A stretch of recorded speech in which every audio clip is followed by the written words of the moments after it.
पवित्र करने के लिए भगवान का नाम संकीर्तन करेंगे बड़े ही भाव से।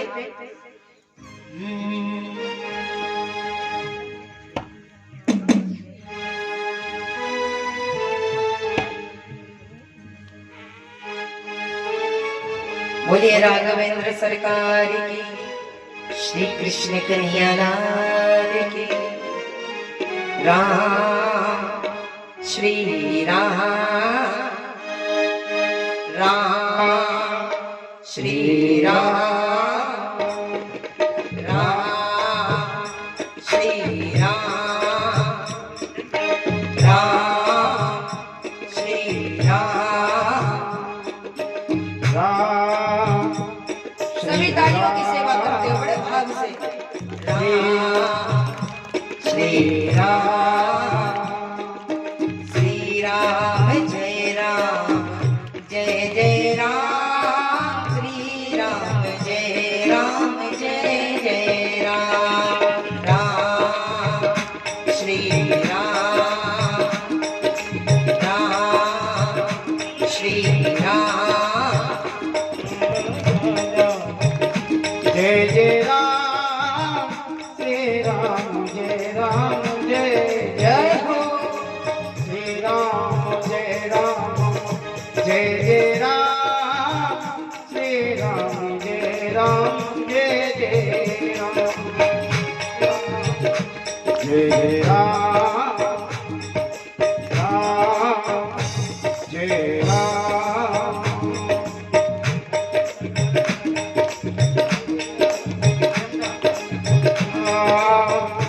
जय जय राम, राम जय जय राम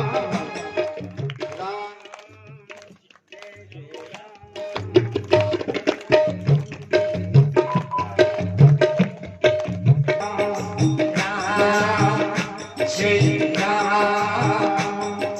राम श्री राम, श्री राम जय राम, जय जय राम, श्री राम जय राम, जय जय राम, राम श्री राम, राम श्री राम, श्री राम जय राम, जय जय राम, श्री राम जय राम, जय जय राम, राम श्री राम, राम श्री राम।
सरकार की।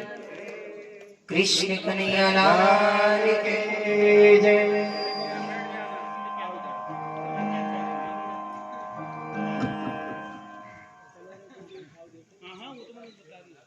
आइए सभी अपने मन को एकाग्र करें, प्रभु के चरणों में लगा दें, क्योंकि इस जीव आत्मा का उद्देश्य केवल परमात्मा की प्राप्ति है। जीव आत्मा का उद्देश्य केवल एक है, परमात्मा की प्राप्ति। इस शरीर का लक्ष्य कुछ भी हो, लेकिन आत्मा का लक्ष्य है परमात्मा।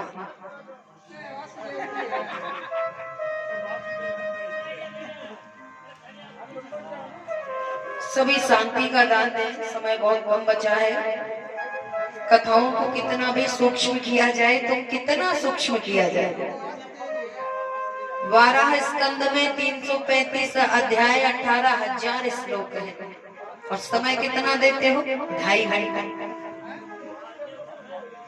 और उसमें भी बातें। परीक्षित जी तो कतई बालक है।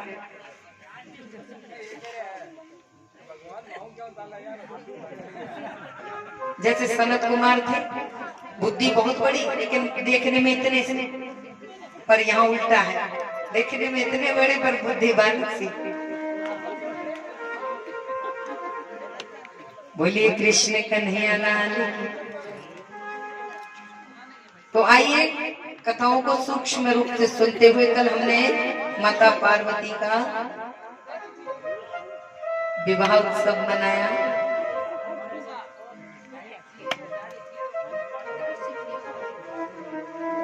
अब आगे की कथा को सुनेंगे। भाई देखो, ऐसा है, समय तो देना ही पड़ेगा। क्यों? क्योंकि कथाओं को कितना भी कम किया जाए, कथा कम हो ही नहीं पाती है।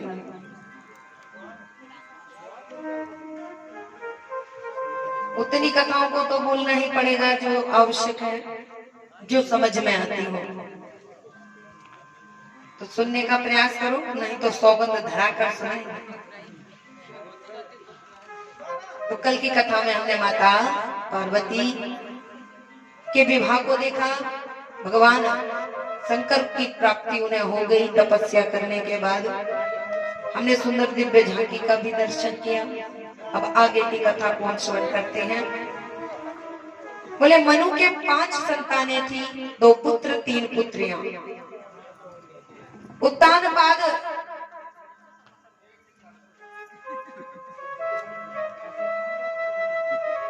महाराज मनु के बड़े पुत्र। देख लो क्या चाहते हो भक्तगण, हाथ जोड़े। क्या चाहते हो? 1:30 बज गया है, 4 बजे अपने मोबाइल को, घड़ी को देखने लगोगे भागने के लिए।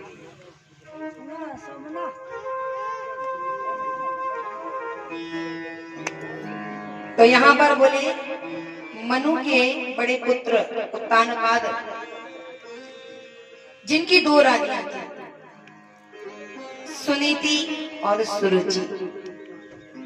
सुनीति उसे कहते हैं जिसकी नीति, क्रियाकलाप, कार्य प्रणाली सुंदर हो, कार्य करने की विधि सुंदर हो। और सुरुचि जिसे अच्छे में रुचि हो, सुंदरता में रुचि हो, जो उसे अच्छा लगे वो करे। और सुनीति जिसकी नीति सुंदर हो, जो नीति ने कहा, वेद पुराण शास्त्र उपवेद मीमांसाओं ने कहा वो करे। बोले जिसकी नीति सुंदर हो उसे सुनीति कहते हैं। और जिसकी सुंदरता में, सुंदर कार्य में जो मन को भाए, जिसमें खुद की रुचि हो, वो काम करे, तो बोले उसे सुरुचि कहते हैं। बोले 2 रानियां थी, बड़ी रानी सुनीति, छोटी रानी सुरुचि। बड़ी रानी के पुत्र का नाम था ध्रुव, छोटी रानी के पुत्र का नाम था उत्तम। एक बार ध्रुव खेल रहे थे, तो खेलते खेलते बालकों ने पूछ लिया कि सबके माता होती हैं और सबके पिता होते हैं, एक बात बताओ, तुम्हारी माता तो है लेकिन तुम्हारे पिता का तो कुछ पता ही नहीं। ध्रुव को ये बात हृदय में बैठ गई। दौड़ते हुए ध्रुव चले कहा, माता के पास। अपनी माता से बोले, माँ। मैया ने देखा बालक आया है, तुरंत गोद में उठाया। बोले चलो कुछ जलपान कर लो। बोले नहीं, पहले मुझे ये बताओ मेरे पिता कौन है, मेरे पिता का क्या नाम है। बोली ये बात तो क्या पूछ रहा है, पहले कुछ पाले, इतनी देर से खेल रहा है, भूख लगी होगी, चल। बोले नहीं, मैं बाद में जलपान करूंगा, बाद में मैं दूध पीऊंगा, पहले मुझे ये बताओ मेरे पिता कौन है। महारानी ने सोचा अब तो विडंबना आ गई। स्त्री हट और बाल हट के आगे किसी की चलती नहीं है। बोले बालक है, जिद पकड़ लेगा तो आफत हो जाएगी, कुछ खाएगा नहीं। बोले मैं अभी बताती हूँ, पहले जलपान करना ही, पहले आप मुझे बताइए। बोले तुझसे कहा किसने, ये बता पहले। बोले मेरे मित्रों ने कहा। बोले अच्छा, तो बेटा मैं बता दूंगी, समय आने पर तुम्हें बता दूंगी, अभी जलपान तो कर लो। नहीं, मुझे बताओ, मैं नहीं जानता, नहीं तो मैं अपना रो रो कर बुरा हाल कर दूंगा। ये धमकी है बालक। बोले अच्छा चलो ठीक है, हम बताते हैं। ये नगर में जो महाराज है वही तुम्हारे पिता है। बोले अरे यहाँ के महाराज मेरे पिता हैं। अब तो ध्रुव कहने लगे मुझे गोद से उतारो मैया। जैसे ही मैया ने भूमि पर उतारा है तो ध्रुव भागे, भागते भागते अपनी मैया के पास पहुंचे। छोटी मैया जो कि सबसे ज्यादा चिढ़ती है ध्रुव से। क्यों? ध्रुव संस्कारी है और खुद का पुत्र संस्कारहीन है। पहुंचे मैया द्वार पर, पर्दे के पीछे खड़ी थी और सामने महाराज सिंहासन पर बैठे थे। दौड़ने लगे। जैसे ही महारानी ने देखा ये तो आ गया है, अब इसे, अब जानते हैं ना सौत का बालक है, कैसे सहन करेगी, वो भी संस्कारहीन औरत, दूसरे से ईर्ष्या करने वाली। जबकि भगवान कहते हैं किसी के गुणों को देखोगे तो प्रेम हो जाएगा और किसी के दोषों को देखोगे तो निंदा हो जाएगी। किसी के अंदर बुराई मत देखो, नहीं तो तुम्हारे मुंह से निंदा निकल जाएगी, बुराई निकल जाएगी, तो उसकी निंदा कर दोगे, चुगली कर दोगे।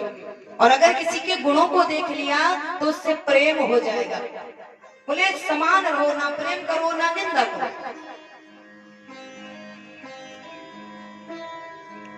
तो जैसे ही उसने ध्रुव को दौड़ते हुए देखा, तुरंत सिंहासन के पास पहुंच गई। और ध्रुव, नन्हे से ध्रुव जैसे ही अपने पिता की गोद में चढ़ने लगे, अब वो पर्दा के पीछे खड़ी है और महाराज की ओर देख रही है। महाराज ने देखा अगर मैंने उठा करके गोद में बिठा लिया तो आफत हो जाएगी। क्यों? क्योंकि छोटी रानी से अधिक प्रेम करते हैं। तो बोले महारानी जी उठ जाएंगी। तो हाथ नहीं लगाया, बालक घुटने पकड़ करके जैसे तैसे चढ़ना चाहता है पिताश्री, पिताश्री, लेकिन पिताश्री का बालक की ओर कोई ध्यान नहीं। महाराज को सीधा करके बैठे हैं, उसको पकड़ नहीं रहे, ना उठाकर गोद में बिठा रहे हैं, ना उसका मस्तक चूम रहे हैं, कुछ भी नहीं किया। महारानी सामने से देख रही है। जब बार बार चढ़ने का प्रयास कर रहे थे ध्रुव, तो वह अचक ही पर्दा हटा कर आई, हाथ पकड़ा और दूर कर दिया। बोले यहाँ कहाँ चढ़ रहे हो, यहाँ चढ़ने का तुम्हारा नहीं, और पकड़ के लाई। बोले इसका अधिकार है, मेरे बालक का अधिकार है। अगर तुम्हें अपने पिता की गोद में बैठना है तो जाओ, वन में जाकर श्रीहरि की तपस्या करो, और जब वे प्रसन्न हो जाए कहीं वरदान मांगो तो वरदान में मांगना कि मेरी जो सौतेली माता है सुरुचि, उसके गर्भ से मुझे जन्म दो, और तब तुम्हारा जन्म होगा तो तुम्हारे महाराज तुम्हें अपनी गोद में बिठाएंगे। तुम ईश्वर से प्रार्थना करना, तुम उस भगवान श्रीहरि की आराधना करना, तब जाकर के तुम्हें ये गोद मिलेगी। जैसे ही हाथ पकड़ करके दूर कर दिया, आज तो सिसकते हुए ध्रुव अपनी माँ के पास लौट आए। और माँ ने जैसे ही देखा छोटा सा मुख और उससे भी अधिक आंसू बह रहे हैं, तुरंत गोद में उठाया। क्या हुआ बेटा? पिताश्री ने दुलार नहीं किया? जोर जोर से ध्रुव रोने लगे। लेकिन मैया ने देख लिया है कि बालक के साथ कुछ बुरा हुआ, लेकिन ऐसा नहीं है। अपनी साड़ी खोसी और लड़ने पहुंच गई। कि तूने मेरे बालक को हाथ कैसे लगाया, तेरे हाथ काट लूंगी। लड़ने नहीं पहुंची। क्यों? क्योंकि उसे पता है कि अभी मैं जो व्यवहार करूंगी मेरा बालक उस व्यवहार को ग्रहण कर लेगा। मैं जैसा करूंगी मेरा बालक सीख जाएगा कि अगर कोई ऐसा करे तो क्या करना चाहिए। अगर कोई तुम्हारा अपमान कर दे और वो भी तुमसे आयु में बड़ा हो, ओहदे में बड़ा हो, तो क्या करना चाहिए, मेरा बालक सीख जाएगा। उसने उस बात को दबा लिया। बोली वाह रे महाराज, मेरे साथ तो किया है पत्थर का सलूक, लेकिन मेरे बालक को भी नहीं छोड़ा। बालक तो आपका भी है, इसके साथ तो व्यवहार ऐसा नहीं करना चाहिए था। अरे बालकों के तो हृदय बड़े कोमल हुआ करते हैं, अगर हृदय में ये बात बैठ गई तो घाव बन करके बुढ़ापे तक नहीं निकलेगी। मन में सोच करके चुप रह गई। बालक से बोली क्या हुआ? बोली मेरी छोटी माता ने कहा है कि जाओ वन में जाकर तपस्या करो और तपस्या करके श्री हरि को प्रसन्न करो और उनसे वरदान में मांगना कि सुरुचि के गर्भ से मुझे जन्म मिले। बोली अरे तो ठीक तो कहा तुम्हारी माता ने। बोले आप भी ऐसे ही कह रही हो। बोले हाँ ये तो बहुत अच्छी बात है। क्या तुम भूल गए तुम्हारे दादा मनु ने भगवान की तपस्या करके और तुम्हारी दादी ने भी तपस्या करके श्री हरि को प्रसन्न कर लिया था और द्वार पर बुला लिया था। ये तो बहुत अच्छा कार्य है। अब ध्रुव को वो बात बड़ी प्यारी लगी और अगर ऐसा कह देती कि जाओ तुम भी ऐसा कह दो या खुद चली जाती लड़ने के लिए बालक का हाथ पकड़कर, तो क्या बालक के अंदर संस्कार आता?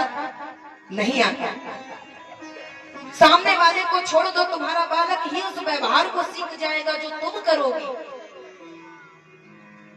बोली बेटा ये तो बहुत अच्छी बात है तुम्हारी माँ ने बता दी। अरे देखो तो मैं अभागन हूँ, मैंने तुम्हें ये ज्ञान नहीं दिया और तुम्हारी माता ने तुम्हें कितना अच्छा ज्ञान दिया। ये तो बहुत अच्छी बात है जो तुमसे कहा श्री हरि की शरण ले लो। अरे जो शरण मैं ना दे सकी, अपने स्वार्थ में रहकर अपने बालक के मोह में पड़कर, वो तुम्हारी छोटी माता ने बता दिया।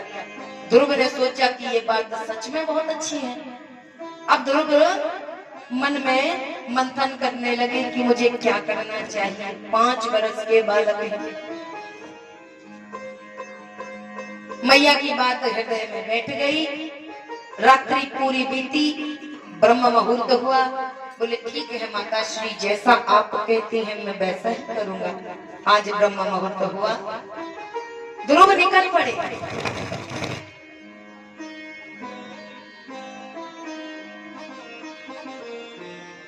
ध्रुव तपस्या करने के लिए निकल पड़े। नन्हे नन्हे से कोमल कोमल चरण है, हृदय में ईश्वर को बिठा लिया है। चल दिए।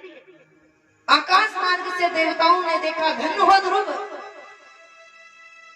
धन्य हो महाराज मनु के वंशधर। भक्ति तपस्या पूजा पाठ ईश्वर की प्राप्ति आयु नहीं देखती। ये ध्रुव ने बता दिया, आयु की नहीं, आपके अंदर भाव की आवश्यकता है, निष्ठा की आवश्यकता है। ध्रुव चल दिए।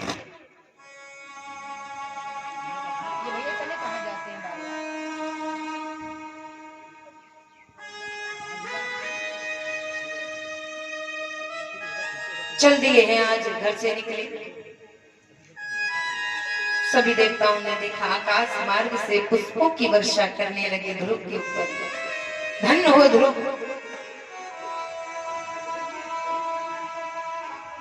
और उसी समय नारद मुनि आ गए। नारद मुनि ने देखा कि परीक्षण लेना चाहिए, तो नारद मुनि पहुंचे और ध्रुव से कहने लगे, ध्रुव कहाँ जा रहे हो बेटा? बोले मैं जंगल में जा रहा हूँ श्री हरि की तपस्या करने। बोले तपस्या कोई निवाला है क्या, तोड़ा और खा लिया? बोले मैं तो जा रहा हूँ, मेरी छोटी माता ने। बोले मुझे पता है तुम्हारी छोटी माता ने क्या किया, मुझे सब पता है। बोले बेटा बालकों का मान अपमान नहीं होता, तुम घर लौट जाओ, तुम्हारे खेलने के दिन है, जाओ जाकर के खिलौनों से खेलना, अभी तपस्या की आयु नहीं है, लौट जाओ। बोले नहीं मैं नहीं जाऊंगा। जैसे क्रोध में आकर सांप फुफकार मारता है, वैसे ही आज ध्रुव कहने लगे मैं नहीं जाऊंगा, आप मुझसे कहना भी नहीं। बोले अच्छा देखो बच्चों का मान अपमान नहीं होता। बोले कुछ भी होता हो या ना होता हो, पर मैं लौटकर अपने राजमहल नहीं जाऊंगा, अपनी माँ के पास भी नहीं जाऊंगा। तो नारद जी कहने लगे, हाँ हाँ मैं जानता हूँ, क्षत्रिय का खून है तुम्हारे अंदर, गर्मी क्यों नहीं होगी? बोले क्षत्रिय का खून है, और क्षत्रिय के कर्म भी मुझे पता है, और पुराणों के अनुसार भी कहा गया है कि क्षत्रिय के 5 कर्म हैं और ब्राह्मणों के 6 कर्म हैं। कौन से? बोले क्षत्रिय के 5 कर्म कौन कौन से हैं? बोले यज्ञ करना, यज्ञ कराना, वेद पढ़ना, वेद पढ़ाना और दान देना। क्षत्रिय ऐसे कर सकता है पर ऐसे नहीं कर सकता। दान देना है उसके भाग्य में, उसके कर्म में, लेकिन दान लेना नहीं है। और ब्राह्मण का यही कर्म एक ज्यादा है। कौन सा?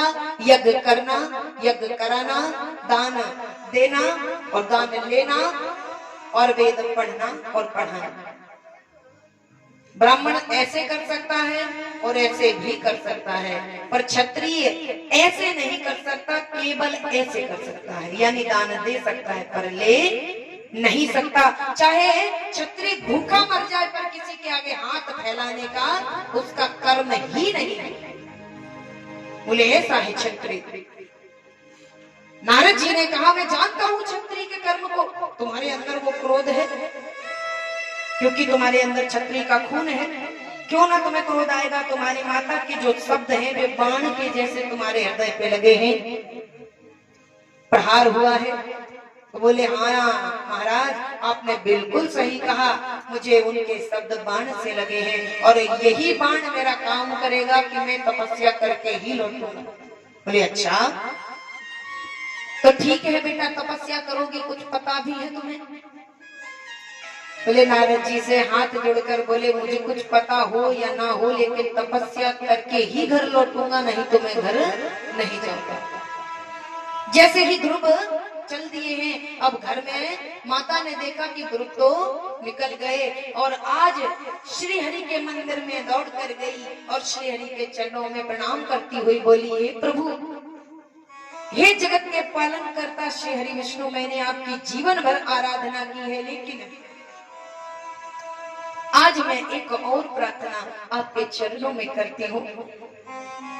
आप जानते हैं कि मेरा बालक जब कभी ठोकर लगकर गिर जाया करता था तो मैं दौड़ पड़ती थी, लेकिन आज इतने बड़े कार्य को करने के लिए गया है, आप उसकी रक्षा करना, आप उसकी रक्षा करना। और जैसे ही प्रार्थना की है, मूर्छित होकर गिर पड़ी, और यहाँ प्रहलाद और ध्रुव जैसे श्रेष्ठ भक्तों के दर्शन के लिए श्री हरि मानो आकाश से उनकी प्रतीक्षा कर रहे हैं, देख रहे हैं कि मेरा भक्त कब मेरे पास आएगा। जितनी प्रतीक्षा ध्रुव को है उससे अधिक प्रतीक्षा कर रहे हैं श्री हरि। यहाँ प्रार्थना लगाई, ध्रुव की ओर ध्यान चला गया श्री हरि का, देख रहे हैं मानो नारद को स्वयं भेजा है। नारद जी ने कहा, ध्रुव तुम्हारा संकल्प अटल है, मैं तुम्हारा गुरु बनूंगा, क्योंकि बिना गुरु के कल्याण नहीं होता। बोले मैं तुम्हारा गुरु बन करके तुम्हें ज्ञान दूंगा। तुम एक काम करो, तुम सबसे पहले तो स्वरूप को जानो, क्योंकि किसी से प्रेम करना हो तो सबसे पहले उसका स्वरूप देखा जाता है, फिर उसके गुणों को देखा जाता है। स्वरूप जानते हो तुम्हारे श्री हरि का कैसा है? उनका स्वरूप है नीला वर्ण है, पूरा शरीर नीला मेघ के जैसा है। बोले उनके जो घुंघराले केश हैं, जो अलकावली है, जो मुख पर घुंघराले लटे पड़ी रहते हैं ना, बोले वे बादल के जैसे हैं। बोले जो नेत्र हैं बड़े बड़े, वो कमल के दल के समान है, कमल के पत्ते के समान दिखते हैं। बोले कानों में चमकते हुए कुंडल हैं, और मस्तक पर किरीट यानी मुकुट है जिसमें रत्न जड़े हुए हैं। और बोले हाथी के सूंड के समान बड़ी बड़ी मोटी मोटी भुजाएं हैं। और बोले वक्षस्थल पर कौस्तुभ मणि चमकती है, और बोले श्रीवत्स का चिन्ह है। जानते हो उनके कटी प्रदेश में उनकी कमर में पीला पीतांबर पहना हुआ है और उनके पूरे शरीर का जो स्वरूप है, जो सौंदर्य है, उसका वर्णन कर दिया। बोले जब तुम ध्यान लगाओ तो श्री हरि के चरणों से ध्यान लगाना, फिर घुटनों का, फिर जंघाओं का, फिर कटी का, फिर उदर का, वक्षस्थल का, और बोले उनके एक एक अंग को अपने नेत्रों में देखकर उनका ध्यान लगाना। बोले ठीक है। और बोले बेटा जाना कहाँ है? बोले तुम्हें जाना पड़ेगा वृंदावन मधुबन में। और बोले मधुबन में जाकर तुम तपस्या प्रारंभ कर देना। यमुना मैया बह रही हैं, आचमन करके आसन लगाकर बैठ जाना। कुंभक, पूरक और रेचक, बोले ये ध्यान की 3 अवस्थाएं हैं। इन 3 अवस्थाओं को धारण करके तुम तप प्रारंभ कर देना। बोले ठीक है। और बोले जब तुम्हारा मन लग जाए तो बोले क्या बोलना? मंत्र दिया है, ओम नमो भगवते वासुदेवाय, नमो भगवते वासुदेवाय, ओम नमो भगवते वासुदेवाय, ओम नमो भगवते वासुदेवाय, ओम नमो भगवते वासुदेवाय, ओम नमो भगवते वासुदेवाय, ओम नमो भगवते वासुदेवाय, ओम नमो भगवते वासुदेवाय, वासुदेवाय प्रभु नंद नंदनाय, वासुदेवाय प्रभु नंद नंदनाय, वासुदेवाय प्रभु कृष्ण चंद्राय, वासुदेवाय प्रभु कृष्णचंद्राय, ओम नमो भगवते वासुदेवाय, ओम नमो भगवते वासुदेवाय, ओम नमो भगवते वासुदेवाय। ओम नमो भगवते वासुदेवाय।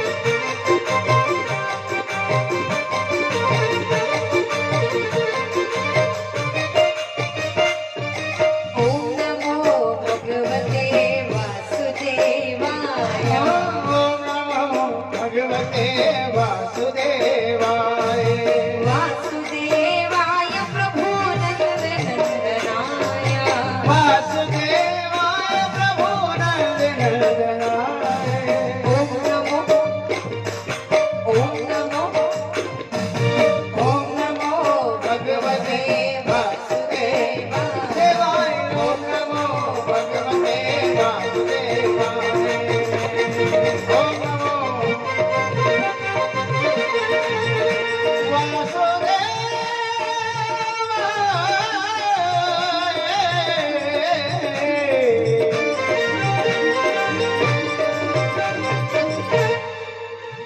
आज मंत्र दे दिया। बोले ओम नमो भगवते वासुदेवाय मंत्र का पुत्र तुम निरंतर जाप करना। और तुम्हें कहाँ इस मंत्र का जाप करना है? बोले मधुबन, जहाँ यमुना जी बहती है। बोले वृंदावन में जाना, मधुबन में बैठकर तुम आसन जब जीत लोगे कुंभक, रेचक और पूरक से, तब तुम्हें श्री हरि के उसी स्वरूप का जो मैंने बताया ध्यान लगाना है। जब ध्यान लग जाए तो इस मंत्र को बोलना। और बोले मधुबन में इसीलिए भेज रहा हूँ क्योंकि वहां पर श्री हरि का नित्य निरंतर निवास है। वे श्री हरि वृंदावन को छोड़कर कभी जाते नहीं हैं, इसीलिए तुम तपस्या करना। जिस भाव से, जिस स्वरूप से भजोगे, भगवान वैसे ही स्वरूप में तुम्हारे सामने प्रकट हो जाएंगे। ध्रुव ने जैसे ही संवाद किया है, किसके साथ? गुरु के साथ, साधु के साथ, संत के साथ। उसी समय सद्बुद्धि, जो बुद्धि है वो सद्बुद्धि में परिवर्तित हो गई। उसी समय गुरु के ज्ञान का सम्मान करते हुए अपने गुरु की परिक्रमा की, परिक्रमा करके अपने गुरु के चरणों में प्रणाम किया। मानो प्रणाम करके ये जानना चाहते हैं गुरुदेव दक्षिणा में क्या चाहिए। जानते हैं किसी से अगर ज्ञान लो तो दक्षिणा जरूर देना चाहिए, क्योंकि ज्ञान लेना, कथा सुनना या कोई भी कार्य जो श्रेष्ठ हो, किसी की कन्या का विवाह हो या कोई भी आप श्रेष्ठ कार्य करते हैं, उसे यज्ञ कहा गया है। और यज्ञ की पत्नी का नाम दक्षिणा है। यज्ञ नारायण भगवान की पत्नी का नाम क्या है? बोले दक्षिणा। इसीलिए किसी भी यज्ञ को, किसी भी कार्य को, शुभ कार्य को करो तो पति पत्नी को तो मिलाना ही चाहिए। भाई पति पत्नी के बिना तो कोई भी धार्मिक कार्य संपन्न होता नहीं है। तो यहाँ पर बोले ध्रुव ने अपने गुरुदेव की परिक्रमा की, चरणों में प्रणाम किया और चल दिए हैं। पहुंचे वृंदावन, मधुवन में पहुंचे। आज यमुना जी में स्नान किया, आचमन किया, आसन लगाया, आसन पर बैठकर कुंभक रेचक पूरक को जीता। और जैसे ही आसन जीत लिया, भगवान के चरणों में ध्यान लगाया। चरणों से ऊपर के अंगों को ध्यान लगाते हुए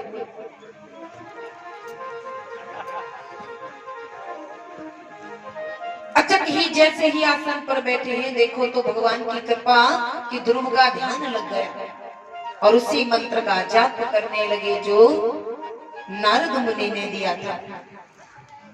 अब नारद मुनि के द्वारा दिया हुआ वह मंत्र जाप करने लगे हैं। मंत्र जाप करते करते आज प्रहलाद को, ध्रुव और प्रहलाद में कोई अंतर नहीं है। प्रहलाद की जगह ध्रुव आ जाते हैं, ध्रुव की जगह प्रहलाद आ जाते हैं, क्योंकि प्रहलाद परीक्षित जो बना है, बार बार प्रहलाद का नाम आ जाता है। और प्रहलाद का तो यहाँ ध्यान ही नहीं है। प्रहलाद तो भ्रमण पे घूम रहा है। देखा, जहाँ ध्रुव का नाम लेना वहाँ प्रहलाद नाम आ जाता है मुख में, और प्रहलाद सुनता ही नहीं। बोलिए कृष्ण कन्हैया लाल की। तो यहाँ पर ध्रुव तपस्या करने के लिए बैठे थे। 1 माह बीत गया, पता भी नहीं चला। और 1 महीने तक उन्होंने कैसे तपस्या की? बोले 1 महीने तक 3-3 दिन के अंतर पर प्रहलाद 3 दिन जब बीत जाते तो शरीर निर्वाह करने के लिए, इस शरीर की रक्षा करने के लिए 3-3 दिन के अंतर पर कैथ का फल खा लेते। कैथ समझते हो? कपित्थ भगवान गणेश भी बड़ा पसंद करते हैं। कैथ नहीं समझते? जो बाहर से कठोर अंदर खट्टा होता है। भाई कैथ दिखाओ, वृंदावन से लेकर आना चाहिए। 3-3 दिन के अंतर पर नेत्र खोलते, पेट भरने के लिए कैथ का फल खा लेते। 1 महीना बीत गया, दूसरा महीना लग गया तो 6-6 दिन के अंतर पर उन्होंने बेर खाए हैं। बेर तो समझते हो? 6-6 दिन के अंतर पर नेत्र खोलते और बेर खा लेते, फिर बैठ जाते तपस्या के लिए। 2 महीना निकल गया, तीसरा महीना 9-9 दिन के अंतर पर उन्होंने सूखी घास खाई, फिर तपस्या करने बैठ गए। तीसरा महीना भी निकल गया, चौथा महीना लग गया। और चौथा महीना लगते ही 12-12 दिन के अंतर पर केवल वायु पी करके 1 महीना निकाल दिया। जल का पान किया। 4 महीना निकल गया, 5वां महीना जब लगा है तो जो वायु 5वें महीने के प्रारंभ में उन्होंने पान की थी, उसी से 1 महीना निकाल दिया और फिर उसे भी छोड़ दिया, फिर वायु लेना भी बंद कर दिया। तो प्रकृति से प्राण वायु ही अवरुद्ध हो गई। जब ध्रुव ने अपनी प्राण वायु को, अपनी श्वास को रोका तो सभी जीव जंतुओं की श्वास रुक गई। सब छटपटाने लगे, दौड़कर इंद्र आदि देवता ब्रह्मा जी के पास गए। बोले प्रभु ये क्या है? बोले चिंता ना करो, ये उत्तानपाद का पुत्र ध्रुव तपस्या कर रहा है, उसने अपने श्वास के वेग को रोक लिया है और श्वास को रोक लेने के कारण ही सबका श्वास रुक गया। बोले अब क्या होना चाहिए? बोले जाओ कहो जाकर श्री हरि से कि पहुंचे, जो चाहिए दे, क्योंकि इनके ही नाम का जप कर रहा है, इनके ही नाम का मंत्र का जाप कर रहा है, क्योंकि मंत्र के बस में है कौन? देवता। बोले देवाधीनम जगत सर्वम और मंत्राधीनम देवता, ते मंत्रा विप्रम जानन्ति तस्मात् ब्राह्मण देवता। बोले भगवान मंत्र के अधीन है, मंत्रों के द्वारा आप उन्हें कहीं भी बुला लो।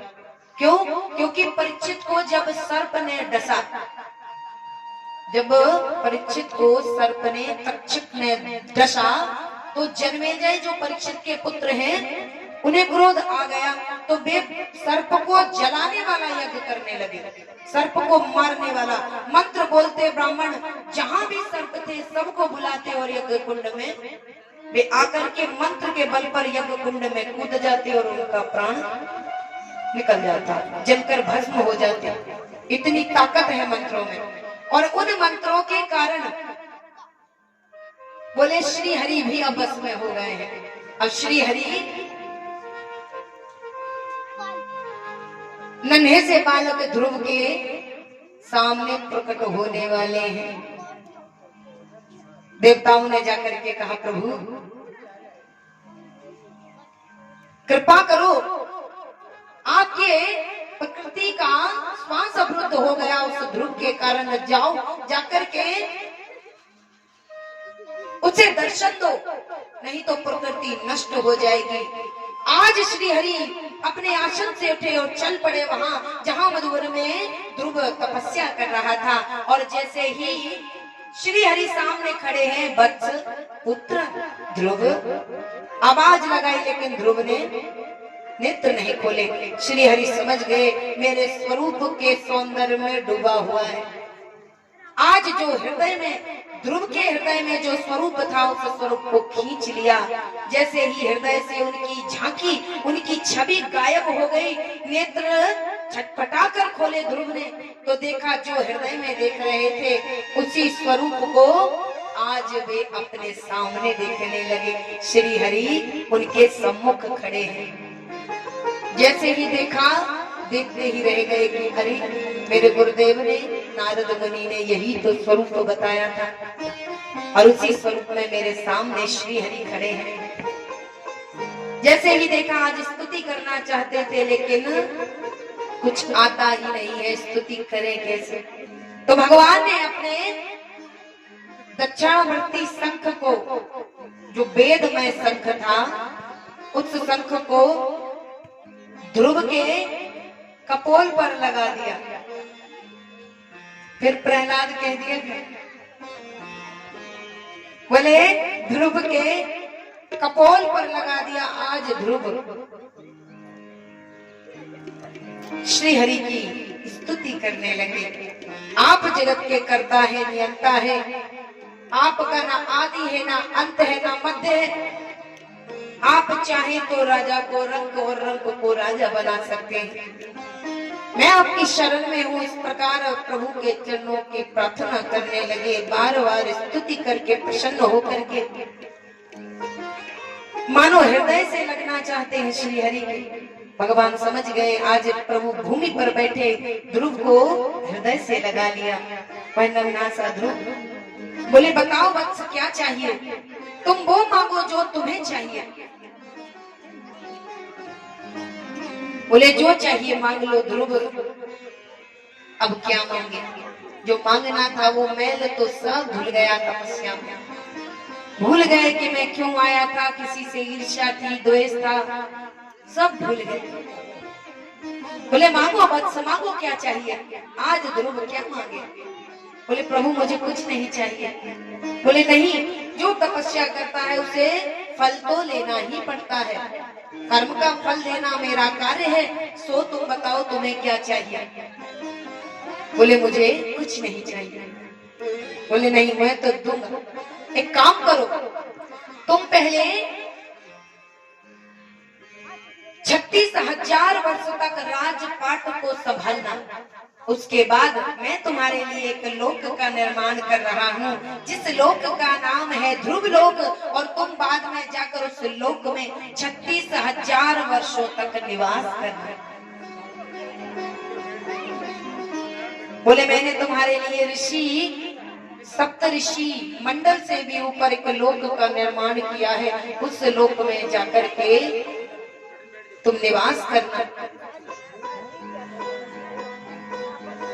वर पाकर के ध्रुव लौट रहे हैं। बोले कृष्ण कन्हैया लाल की, श्री राधा रानी सरकार की जय। काली कमली वाला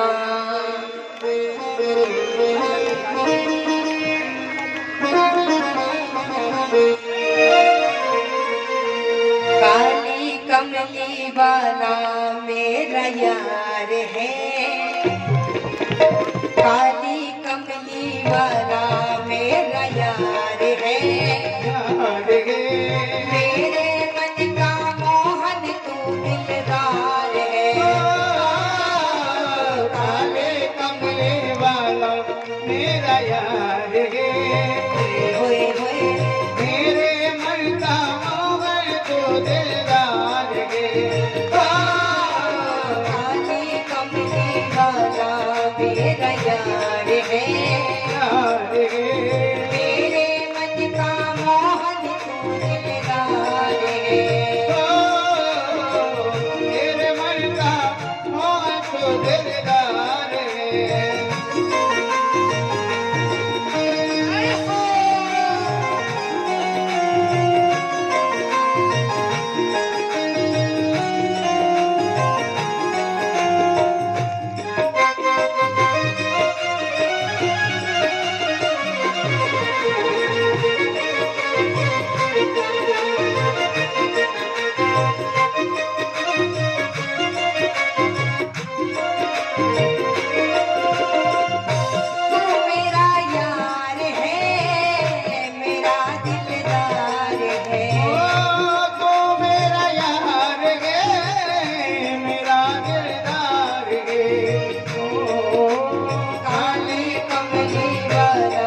मरता मोहन को दिलदार गे तू मेरा यार है मेरा दिलदार है ओ तो मेरा यार गे मेरा दिलदार गे ओए ओए ओए काली कमली वाला मेरा यार है मेरे मरता मोहन को दिलदार गे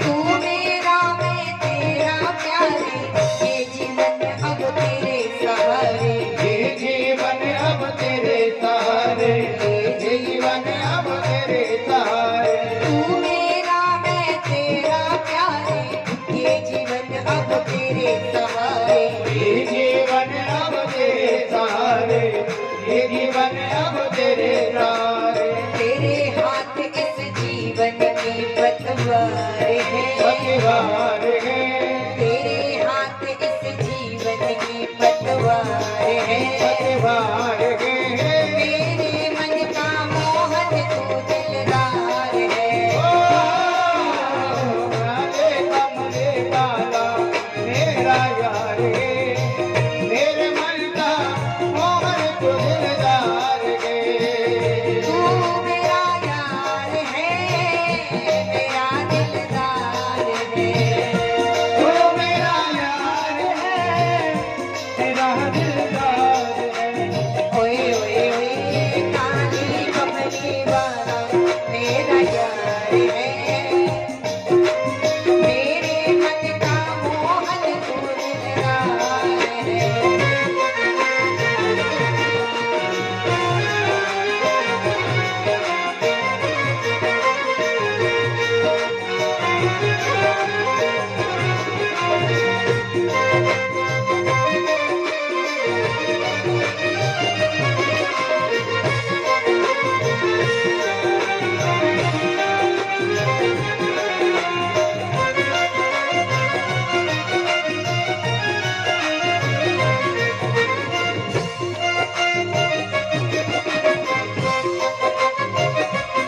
पागल प्रीत की एक ही आशा दर्द दिल दर्शन का प्यासा पागल प्रीत की यही आशा कर दे दिल दर्शन का प्यासा कर दे दिल दर्शन का प्यासा पागल प्रीत की एक ही आशा दर्द दिल दर्शन का मेरा प्यासा कर दे दिल दर्शन का प्यासा कर दे दिल दर्शन का प्यासा कर दे दिल दर्शन का प्यासा कर दे दिल दर्शन का प्यासा तेरे हर वादे पे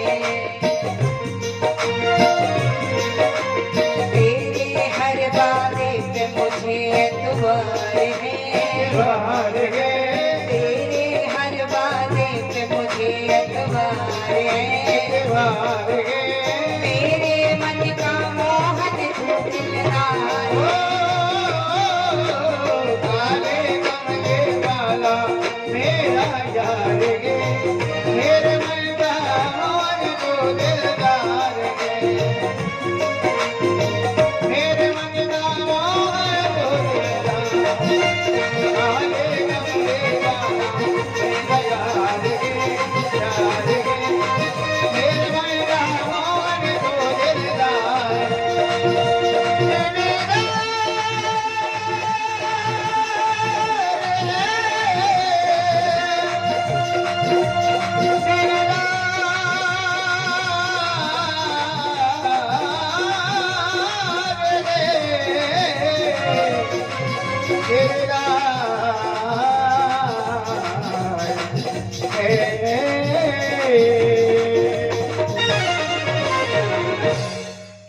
बोलिए कृष्ण कन्हैया लाल की। अब ध्रुव बर पाकर के लौट रहे थे, उसके पहले ही नारद जी ने सूचना दे दी थी कि अब अपने पुत्र की प्रतीक्षा न करना। क्यों? क्योंकि वह भगवान श्री हरि की तपस्या में संलग्न हो गया है और वह वर पाकर ही घर लौटेगा, अन्यथा नहीं लौटेगा। तो ये जब जान गए उत्तानपाद बड़े रोए हैं, कहने लगे मैं कितना भागा हूं, मैंने अपने पुत्र को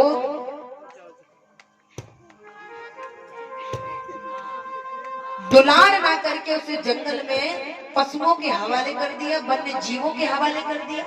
मैं कितना दुष्ट हूँ, हाय मैं कैसे स्त्री के मोह में पड़ गया।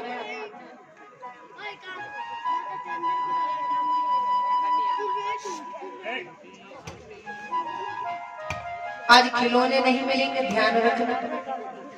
वृंदावन ले जाए हम खुद खेलेंगे खिलौनों से। तुम लोगों के लिए खिलौने मंगवाए हैं पता है, लेकिन बात करने के लिए नहीं बैठना इधर। हाथ बांध लो, ध्यान से कथा सुनो। देखो अगर ध्रुव की कथा बच्चे सुनते हैं ना तो पढ़ाई में मन भी लगता है और भगवान की कृपा भी हो जाती है। आपकी माँ ने बताई होगी ना, ये बात बताई है, फिर भी बात कर रहे हो, कितना गलत कर रहे हो तुम। कल समझाया था ना कि बात नहीं करना है। अच्छे बच्चों की तरह हाथ बांध कर बैठ जाओ, ठीक है? अब नहीं बात करना।